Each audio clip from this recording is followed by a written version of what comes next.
Mga idol, mukhang hindi pa rin sumusuko ang Los Angeles Lakers sa posibilidad na maibalik si Rui Hachimura. Sa gitna ng free agency, lumalakas ang usap-usapan na maaari pang magkaroon ng reunion ang dalawang panig kung magagawa ng paraan ng Lakers ang kanilang salary cap. Ayon kay ESPN NBA insider Dave McMenamin, maraming sources sa liga ang naniniwalang may inilulutong hakbang ang Lakers. Posibleng magsagawa sila ng trade o kaya ay gamitin ang stretch provision sa kontrata ni Jared Vanderbilt o DeAndre Ayton upang makalikha ng sapat na espasyo sa salary cap at makapagbigay ng mas magandang kontrata kay Rui Hachimura. Hindi na lihim na isa si Rui sa mga player na gustong-gusto pa ring makita ng Lakers na bumalik sa koponan. Sa edad na 28, nasa kasagsagan pa siya ng kanyang career at napatunayan na niyang malaking tulong siya sa magkabilang dulo ng court. Noong nakaraang season, nagtala siya ng 13 points, 5 rebounds at 1.1 assists kada laro habang nagpapakita ng mahusay na efficiency sa kanyang shooting. Malaki ang maitutulong ni Hachimura sa bagong anyo ng Lakers. Bukod sa kanyang kakayahang umiskor mula sa mid-range at 3-point line, nagbibigay rin siya ng laki, lakas at depensa sa wing position. Isa rin siyang player na hindi na kailangang turuan ng sistema dahil ilang season na siyang naging bahagi ng Lakers at napatunayan na niyang kaya niyang mag-deliver sa malalaking laban lalo na sa playoffs. Kung sakaling makabalik si Rui, mas lalalim ang rotation ng Lakers at magkakaroon sila ng isa pang maaasahang scorer na makakatulong kina Luka Doncic, Austin Reeves at sa iba pang pangunahing manlalaro ng koponan.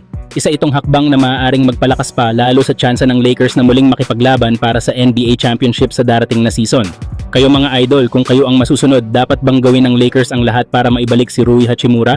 O mas mabuti bang gamitin nila ang salary cap sa ibang free agent?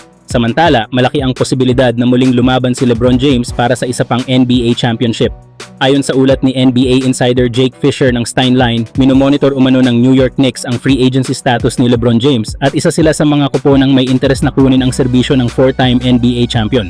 Kapag nagkataon at sa New York Knicks pumirma si LeBron, napakalaki ng tsansa niyang muling maging NBA champion. Alam naman natin na ang Knicks ang reigning NBA champions ngayong taon, kaya ang pagdating ni LeBron ay lalo pang magpapalakas sa kanilang tsansa na depensahan ang kanilang titulo. Kung matutuloy ang paglipat na ito, makakasama ni LeBron ang napakalakas na core ng Knicks na binubuo ni Jalen Brunson, Karl Anthony Towns, OG Anunoby at Mikal Bridges.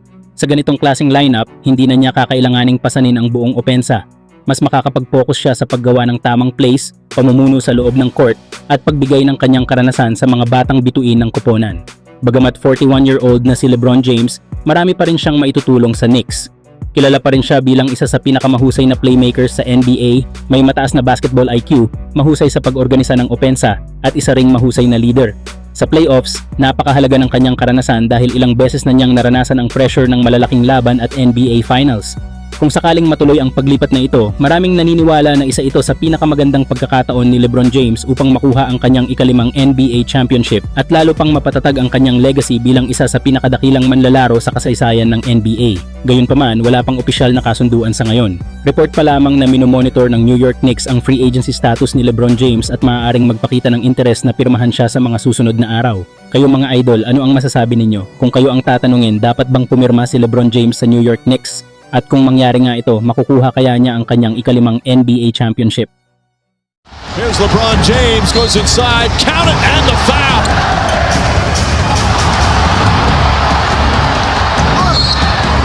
Right pass.